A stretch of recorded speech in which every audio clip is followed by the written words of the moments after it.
Birinchi jangdan 2 yil o'tib Rafael Fiziyev UFC 313 kartasida jarohat olgan Dan Hookerning o'rnini egallab, Justin Gaethje bilan revansh jangini o'tkazadi.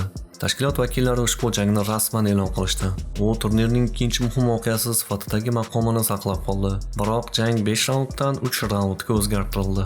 2023-yilning mart oyida Fiziyev Gaethjega yutqazib qo'ygan. Shundan so'ng tizzasidan olgan jarohati tufayli Mateusz Gamrotga qarshi jangni davom ettirishdan bosh tortgan va uzoq vaqt janglardan tanaffusda bo'lgan. Ozarbayjonlik bilan jangdan so'ng highlight Dustin Poirierni nokautga uchratib, BMF chempionligini qo'lga kiritdi. Keyin esa Max Hollowayga 5-raundning so'nggi soniyasida nokaut evaziga yutqazdi. Eslatib o'tamiz, UFC 313 turniri 9-mart kuni T-Mobile Arenada bo'lib o'tadi va uning asosiy jangi Pereira va Ankalaev o'rtasidagi yarim og'ir vazn toifasidagi chempionlik jangi bo'ladi.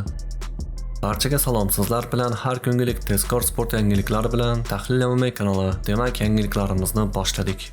Ramazon Temirov joriy hafta yakunida o'zining navbatdagi jangini o'tkazadi. Hamyurtimiz 2-mart tongida AQShning Las Vegas shahrida tashkil etiladigan UFC Fight Night musobaqasi doirasida oktagonga chiqadi. Unga o'sha kuni amerikalik Charles Johnson raqib bo'ladi. Turnir 2-mart 2:00 da boshlanadi. Aynan turnirning birinchi jangi Ramazonning jangi hisoblanadi. Ushbu jangdan Ramazonning g'alabasidan yaxshigina daromad ishlab topishni xohlasangiz, kommentariyada rasmiy omad silkasi mavjud. Saytga kiring, maxsus Tahlil MMA promo kodi bilan ro'yxatdan o'tish evaziga 3 million bonusni olib, ushbu jangdan yaxshigina daromad ham ishlab toping. Barchaga omad, biz yangiliklarni boshladik. Jamal Hill va Halil o'rtasidagi jang 26-aprel kuni bo'lib o'tadi. Ushbu qarama-qarshilik tashkilot vakillari tomonidan rasman e'lon qilindi. 33 yoshli Jamal Hill o'tgan aprel oyida chempionlik kamarini qaytarib ola olmadi. Alex Pereiraga nokaut evaziga mag'lub bo'ldi. Jamal Hill esa o'tgan oy chempionlik da'vogarlik jangida Georgiy Proxaskaga yutqazib qo'ydi. Justin Gaethje ko'pchilik u bilan jangga rozi bo'lmaganini aytdi. Uning gaplari: Armand va Charles taklifni rad etdi. Buni tushunsa bo'ladi. Max va Dustin ham rad etdi. Bu ham tushunarli. Moikanoga ham taklif berildi, lekin u ham yo'q dedi. Fiziyev esa hech ikkilanmay jang qilish uchun dunyoning narigi chetiga kelishga rozi bo'ldi. Men uchun katta xavf. Yuqori darajadagi zarba egasi bilan revansh. Eng zo'r shou 9-mart kuni bo'lib o'tadi, dedi Justin Gaethje. Menimcha biz uchun ko'rishga arzigulik jang Justin va Arman jangi edi. Lekin Justinning ta'kidlashicha Arman jangni rad etgan ekan. Arman ushbu holat haqida shunday deb javob berdi: Men jangni rad etmadim, darhol rozi bo'ldim va vazn o'lchashga 11 kun qolganida oraliq vazn 72,5 kg jang qilishni so'radim. Lekin UFC ruxsat bermadi, dedi Arman Sarkyan.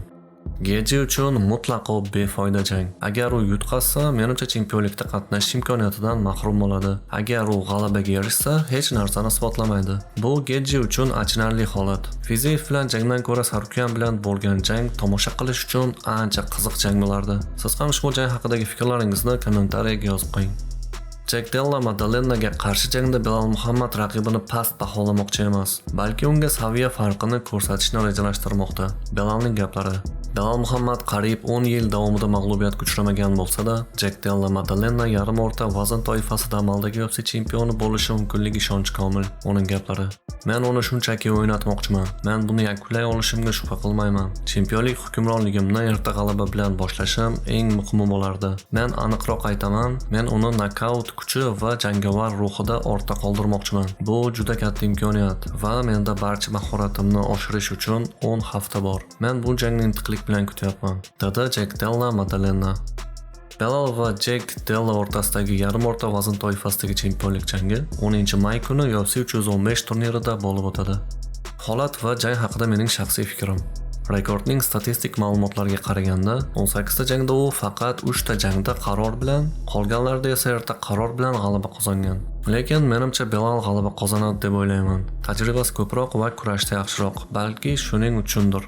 Hamma narsa mumkin, ammo shiddatli hal qiluvchi Belal bu kurashda favorit bo'lishi aniq. Maddalena 1 yildan ko'proq vaqt davomida jang o'tkazmayapti. Jiddiy jarohatdan so'ng u qanday kurashishi noma'lum. Ushbu jangda kim g'alaba qozonishi mumkin? Belal yoki Jack? Fikrlaringizni kommentariyaga yozib qo'ying. Sizlar bilan har kungilik tezkor sport yangiliklari bilan Tahlil MMA kanali edi. Ertangi rolikda ko'rishguncha barchangizga xayr.